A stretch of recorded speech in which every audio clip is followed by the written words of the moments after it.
ದೇವಿ ಅಮ್ಮ ಶ್ರೀ ಚಕ್ರವಾಸಿನಿ.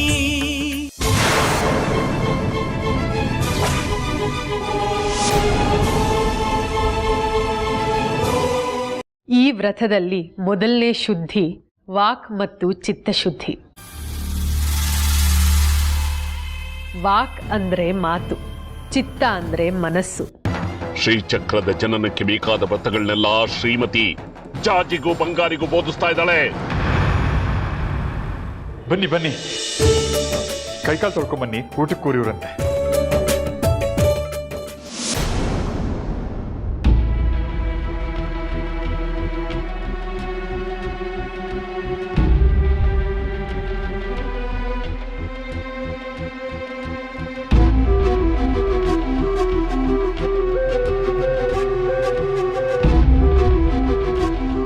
ಅತ್ತೆ,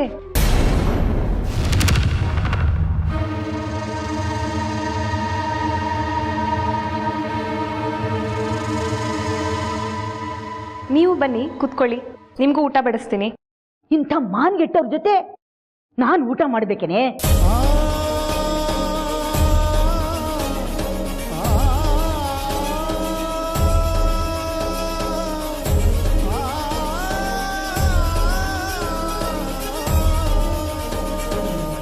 ಹಾದಿ ಲೋಗರ ಜೊತೆ ಪಂಕ್ತಿಲ್ ಕೂತ್ಕೊಂಡು ಊಟ ಮಾಡೋ ದರಿದ್ರ ನನಗೇನು ಬಂದಿಲ್ಲ.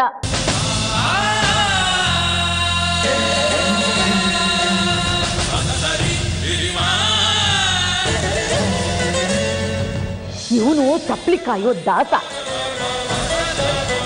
ಇವಳು ತಾಂಡ್ಯ ಕುಡ್ಕನ್ ಮಗಳು. ಇಂಥವ್ರ ಜೊತೆ ನಾನ್ ಕೂತ್ಕೊಂಡು ಊಟ ಮಾಡ್ಬೇಕಾ?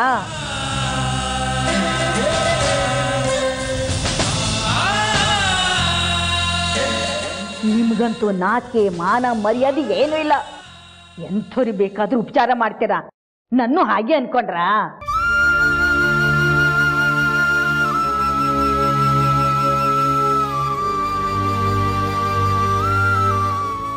ಅಮ್ಮ, ಏನೇನೋ ಮಾತಾಡಬೇಡಮ್ಮ.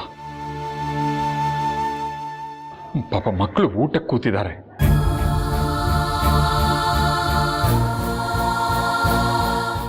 ಹೀಗೆ ಊಟಕ್ಕೆ ಕೂತಾಗಿ ಹೀಗೆ ಮಾತಾಡಿದ್ರೆ ಅವ್ರಿಗೆ ಬೇಜಾರಾಗಲ್ವಾ?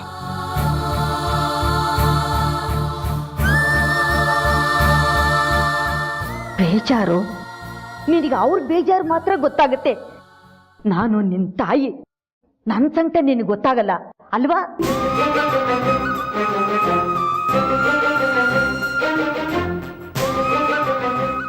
ಯಾವ್ದು ಯಾವ ಜಾಗದಲ್ಲಿ ಇರ್ಬೇಕೋ ಆ ಜಾಗದಲ್ಲಿ ಇದ್ರೇನೆ ಮರ್ಯಾದೆ.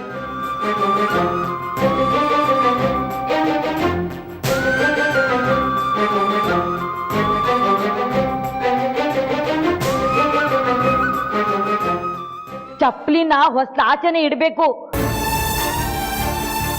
ಮನೆ ಒಳಗೆ ತಂದು ಮೆರವಣಿಗೆ ಮಾಡಬಾರ್ದು.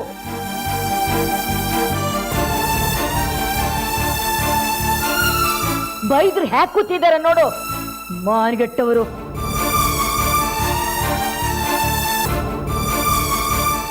ಎರಡು ಸಲ ಮನೆಯಿಂದ ಹೊರಗೆ ಹಾಕಿದ್ದೀನಿ, ಮತ್ತೆ ಒಂದು ಒಕ್ಕರ್ಸ್ಕೊತಾರೆ. ಅಜ್ಜಿ,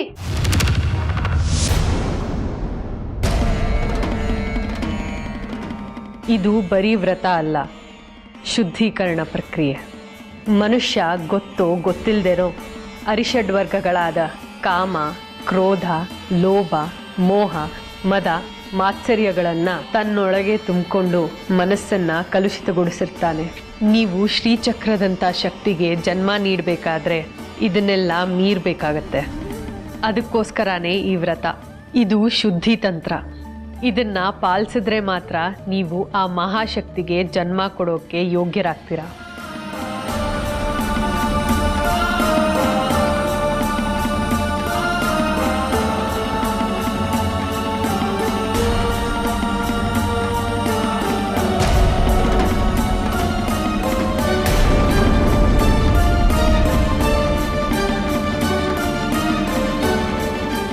ಅಮ್ಮ,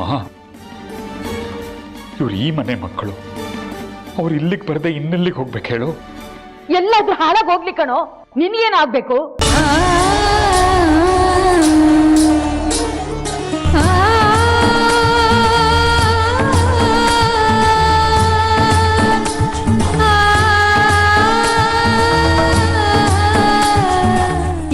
ಅದಕ್ಕಿನ್ನ ಬೇಡ ಬೇಡ ಅಂದ್ರೆ ಕಟ್ಕೊಂಡಿದ್ದಾಳಲ್ಲ, ಅನ್ಭವಿಸ್ಲಿ ಬಿಡು.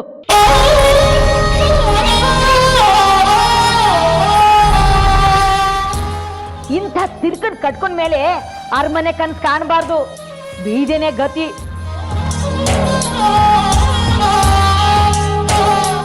ಹೆಂಡತಿನ ಸಾಕೋ ಯೋಗ್ಯತೆ ಇಲ್ಲ. ಇವನೊಬ್ಬ ಗಂಡಸೇನೋ. ಇಂಥವನಿಗೆ ಮದುವೆ ಬೇರೆ ಕೇಡು.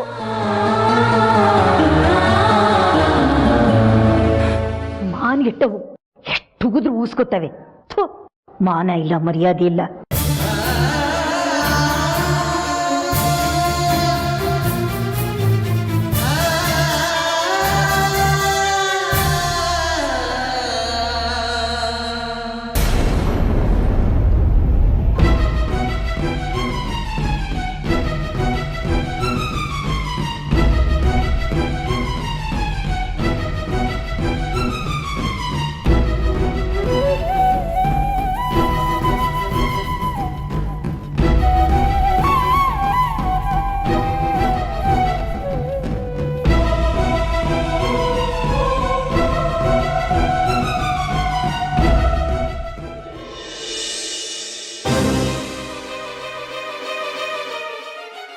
ಯಾವ್ದು ಯಾವ ಜಾಗದಲ್ಲಿ ಇರ್ಬೇಕೋ ಆ ಜಾಗದಲ್ಲಿ ಇದ್ರೇನೆ ಮರ್ಯಾದೆ. ಚಪ್ಪಲಿನ ಹೊಸ ಆಚೆನೆ ಇಡಬೇಕು, ಮನೆ ಒಳಗೆ ತಂದು ಮೆರವಣಿಗೆ ಮಾಡಬಾರ್ದು. ಬೈದ್ರು ಹ್ಯಾಕ್ ಕೂತಿದಾರೆ ನೋಡು ಮಾನ್ಗೆಟ್ಟವರು.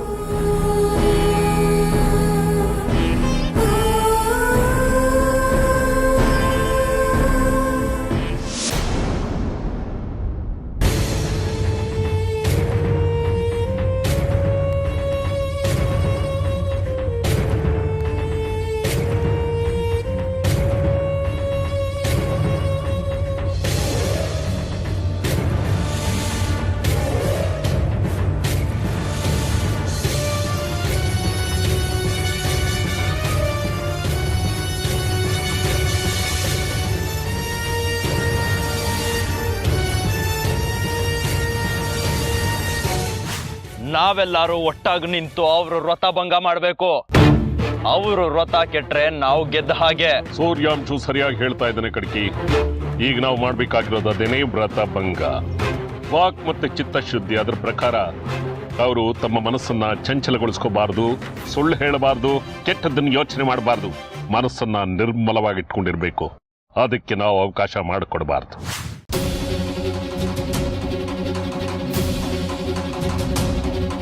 ಶೇಖರಿ,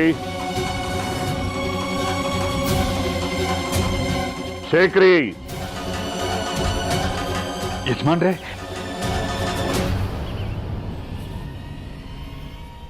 ಬನ್ನಿ ಒಳಗೆ. ನಿನ್ ಜೊತೆ ಒಳಗೆ ಬಂದು ಕೂತ್ಕೊಂಡು ಮಾತಾಡೋದಕ್ಕಲ್ಲ ನಾನು ಬಂದಿರೋದು. ನಿನ್ನ ಮಗಳು ಅಳಿಯ ಏನು ಮಾಡಿದ್ದಾರೆ ಅಂತ ಹೇಳ್ಬಿಟ್ಟು ಹೋಗೋದಕ್ಕೆ ಬಂದಿದ್ದೀನಿ.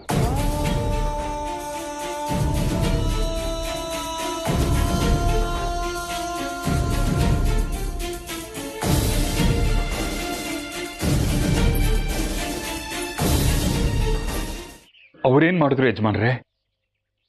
ಏನು ಮಾಡಿದ್ರ ಹೇಳ್ತಾ ಇದೆಯಲ್ಲ.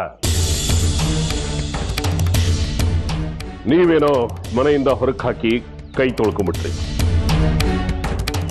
ರಾತ್ರಿ ಹೊತ್ತು ಮಕ್ಕಳು ಪಾಪ ಏನು ಮಾಡ್ತಾರೆ ಅಂತ ಯೋಚನೆ ಮಾಡ್ತೀರಾ?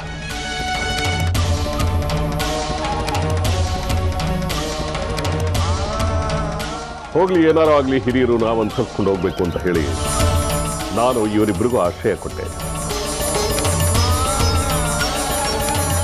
ಹೊಸದಾಗಿ ಮದುವೆ ಮಾಡಿಕೊಂಡಿದ್ದಾರೆ. ಪ್ರಸ್ತದ ಶಾಸ್ತ್ರ ಮಾಡಬೇಕಲ್ಲ ಅಂತ ಹೇಳಿ ಅದಕ್ಕೂ ಕೂಡ ನಾನು ಏರ್ಪಾಡು ಮಾಡಿದೆ. ಆದರೆ ಇವರಿಬ್ರು ಮನೆಯಿಂದ ಹೇಳದೆ ಕೇಳದೆ ಓಡಿ ಬಂದಿದ್ದಾರೆ.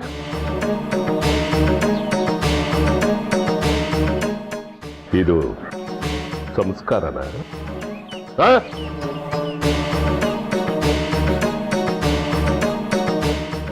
ಏನೋ ಮಕ್ಕಳು ಮಕ್ಕಳು ಅಂತೀಯಲ್ಲ, ಮದುವೆ ಆಗಿದ್ದಾರೆ.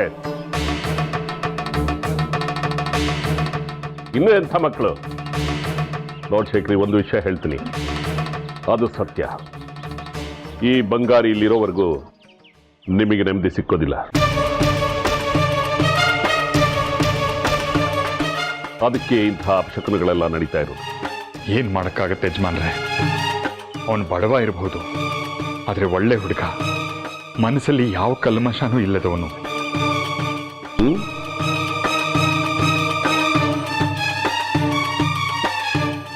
ಅವನು ಬಡವಾನ? ಅವನು ಬಡವ ಆದ್ರೆ ನೀನೇನು?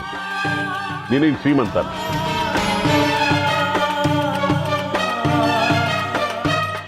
ದೇವಸ್ಥಾನದಲ್ಲಿ ಪ್ರಸಾದ ಮಾಡೋ ನೀನು, ಅದರಿಂದ ಜೀವನ ನಡೆಸ್ತಾ ಇದೀಯ, ಅರ್ಥ ಮಾಡ್ಕೋ.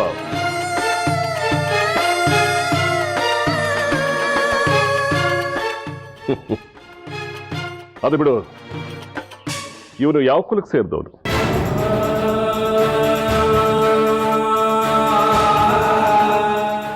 ನಿನ್ನ ಕುಲಕ್ಕೆ ಸೇರಿಸ್ಕೊಳ್ಳೋದಕ್ಕಾಗುತ್ತಾ ಅವನ್ನ? ಅವನು ಹೋಗಿ ಅಳಿಯನ್ ಮಾಡ್ಕೊಂಡಿದೀಯಲ್ಲ ನೀನು.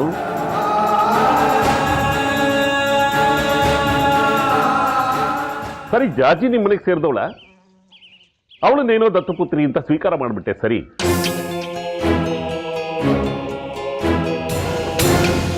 ನಿನ್ನ ಕುಲಕ್ಕೂ ಸೇರಿಸ್ಕೊಂಡ್ಬಿಟ್ಟೆ.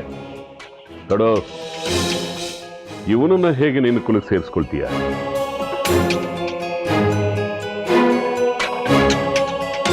ಯಾವ ಕುಲಕ್ಕೆ ಸೇರಿಸ್ಕೊಳ್ತೀಯ ನೀನು?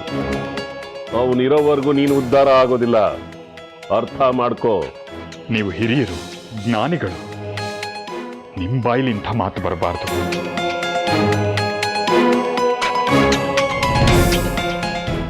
ಮದುವೆ ಆಗೋಗಿದೆ, ಚೆನ್ನಾಗಿರ್ಲಿ ಅಂತ ಆಶೀರ್ವಾದ ಮಾಡೋದಷ್ಟೇ ನಮ್ಮ ಕೆಲಸ. ಅವ್ರೇನು ಹಾಳಾಗಿ ಹೋಗ್ಲಿ ಅಂತ ಹೇಳ್ತಿದ್ದೀನಿ ನಾನು. ಆದ್ರೆ ನಿನ್ನ ಉದ್ಧಾರನೂ ನನಗೆ ಬಹಳ ಮುಖ್ಯ. ಎಷ್ಟು ದಿವಸ ಅಂತ ಹೀಗೆ ಆರಕ್ಕೆ ಇರದೆ ಮೂರು ಕೀಳಿದೆ ಇದೇ ಬಾಳ್ತೀಯ?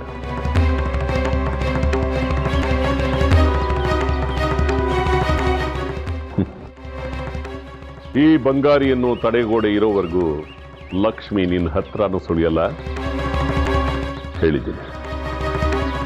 ಅದನ್ನೆಲ್ಲ ಯೋಚನೆ ಮಾಡಕ್ಕಾಗತ್ತಾ ಶಾಸ್ತ್ರಿಗಳೇ? ಆ ಹುಡುಗ ಈಗ ನಮ್ಮನೆ ಅಳಿಯ.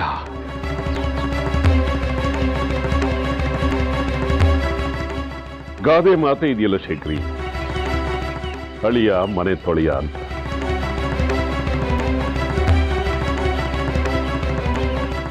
ಬೇಕಾ ನಿಮ್ಗಿದೆಲ್ಲ? ಎಷ್ಟು ದಿವಸ ಮಗಳ ಜೊತೆ ಅಳಿಯನ್ನು ನಿನ್ನ ಮನೇಲಿ ಸಾಕ್ತೀಯ? ಯಾಕೆ ನಿನಗೆ ಈ ಕರ್ಮ? ನಿನ್ನ ಒಳ್ಳೇದಕ್ಕೋಸ್ಕರ ಹೇಳ್ತಾ ಇದ್ದೀನಿ. ಈ ತಡೆಗೋಡೆ ಇರೋವರೆಗೂ ನೀನು ಉದ್ಧಾರ ಆಗಲ್ಲ. ನೋಡ್ ಶೇಖರಿ, ಚಪ್ಪಲಿ ನಮ್ಮನ್ನು ಹೊತ್ಕೊಂಡು ಊರೆಲ್ಲ ಸುತ್ತಬಹುದು, ಆದ್ರೆ ಅದಿರೋ ಜಾಗ ಎಲ್ಲ ಹೇಳು? ಹೊಸಲಿಂದ ಆಚೆನೆ. ಮರಿಬೇಡ. ಶಾಸ್ತ್ರಿಗಳೇ,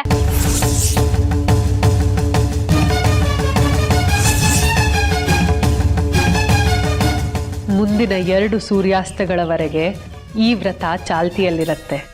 ಆ ಸಮಯದಲ್ಲಿ ನೀವು ಕೆಟ್ಟ ಮಾತು, ಬೈಗುಳ, ಅವಾಚ್ಯ ಪದ, ಅಸತ್ಯ, ಪರರ ನಿಂದನೆ ಮುಂತಾದನ್ನೆಲ್ಲ ಮಾಡಬಾರ್ದು.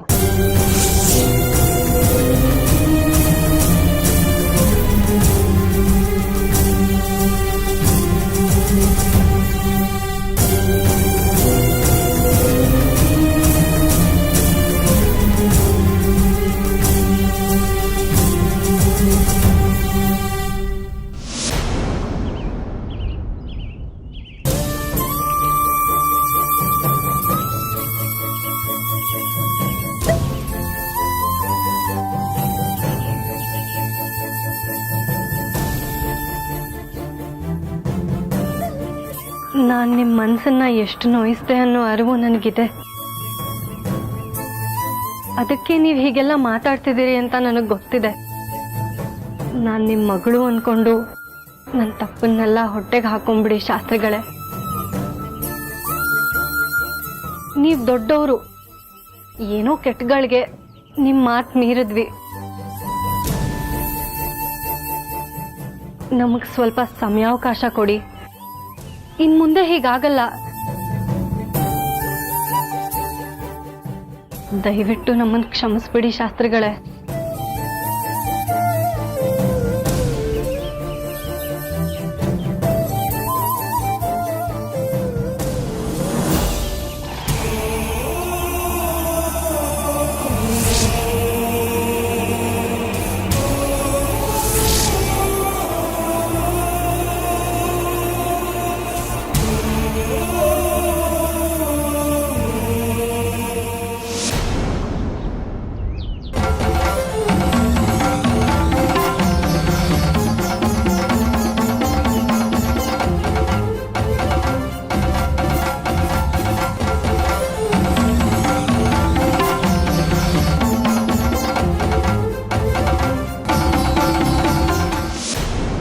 ನಾವೆಲ್ಲರೂ ಸೇರಿ ಇಡೀ ದಿನ ಅವ್ರ ಹಿಂದೆ ಬೀಳಬೇಕು.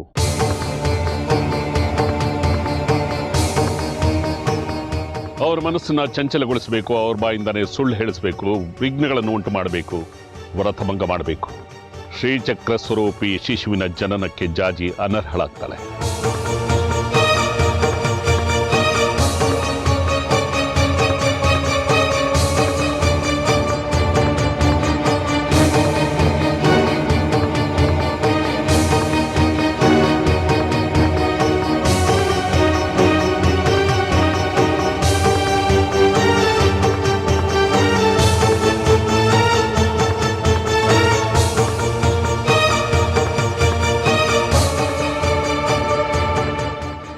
ಇಂಥ ತಿರ್ಕನ್ ಕಟ್ಕೊಂಡ್ ಮೇಲೆ ಅರಮನೆ ಕನ್ಸ್ ಕಾಣಬಾರ್ದು, ಬೀದೇನೆ ಗತಿ.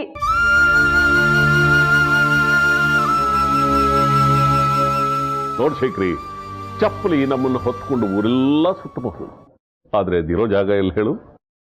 ಹೊಸ್ಲಿಂದ ಆಚೆನೆ.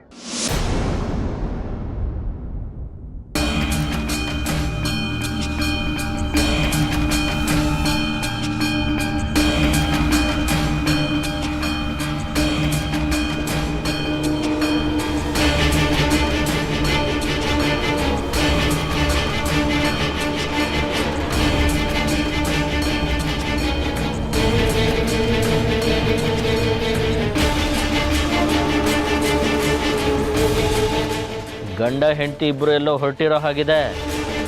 ರಣ ಬಿಸ್ಲು, ಪಾಪ ನಡಿಯಕ್ಕಾಗಲ್ಲ.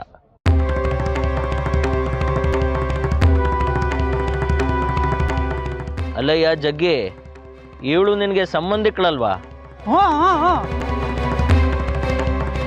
ನೀನಾದ್ರೂ ಒಂದು ಮಾತು ಹೇಳಬಾರ್ದಿತ್ತ? ಶಾಸ್ತ್ರಿಗಳ ಮಗನ್ನೇ ಮದುವೆ ಆಗು, ಬಂಗಾರಿ ಜೊತೆ ಬೇಡ ಅಂತ. ಹೇಗೋ ಮದುವೆ ಆಗ್ಬಿಟ್ಲು, ಈಗ ನೋಡು ಪರಿಸ್ಥಿತಿ ಹೇಗಿದೆ ಅಂತ. ಕಾಲ್ನಡಿಗೆಯಲ್ಲಿ, ಅದು ಉರಿ ಬಿಸಿಲಲ್ಲಿ ನಡ್ಕೊಂಡು ಹೋಗ್ತಿದ್ದಾಳೆ. ಇದೆಲ್ಲ ಬೇಕಿತ್ತ ಇವಳಿಗೆ?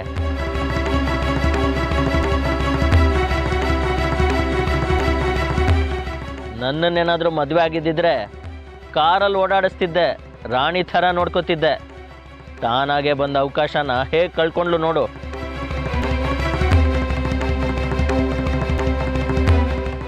ಇವಳು ನೋಡು ಪಟ್ಟದ ಗೊಂಬೆ ಥರ ಇದ್ದಾಳೆ, ಇವನು ದೃಷ್ಟಿಗೊಂಬೆ. ಅದು ಹೇಗೆ ನನ್ನಂಥವನ್ನ ಧಿಕ್ಕರಿಸಿ ಇಂಥವನ ಜೊತೆ ಮದುವೆ ಆದ್ಲು? ಅಯ್ಯೋ ನೀವು ಬಿಡಿ, ಈಗಿನ ಕಾಲದ ಹುಡುಗಿಯರಿಗೆ ಒಳ್ಳೆ ಅಭಿರುಚಿ ಇದ್ರೆ ತಾನೇ. ಯಾರ್ಯಾರೋ ಕೆಲ್ಸಕ್ಕೆ ಬಾರ್ದವ್ರ ಜೊತೆ ಓಡೋಗಿ ಮದುವೆ ಆಗೋದೇ ಒಂದು ಶೋಕಿ ಆಗ್ಬಿಟ್ಟಿದೆ ಇವ್ರಿಗೆ.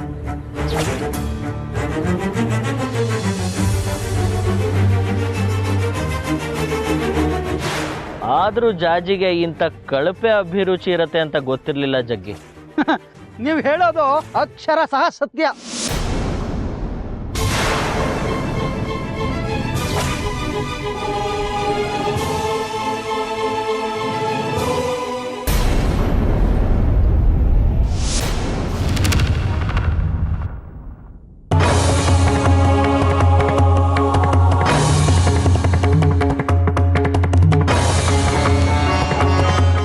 ಅನಾವಶ್ಯಕವಾಗಿ ನಿಮ್ಮ ವಿರುದ್ಧ ವಾಗ್ದಾಳಿ ಇಡುತ್ತಾರೆ, ನಿಮ್ಮ ಸಹನೆಯನ್ನ ಪರೀಕ್ಷಿಸ್ತಾರೆ. ಆದರೆ ನೀವು ಯಾವುದೇ ಕಾರಣಕ್ಕೂ ಸಹನೆಯನ್ನ ಕಳ್ಕೋಬಾರ್ದು. ವಾಕ್ ಶುದ್ಧಿ ಮತ್ತು ಚಿತ್ತಶುದ್ಧಿಯನ್ನ ಕಾಪಾಡ್ಕೋಬೇಕು.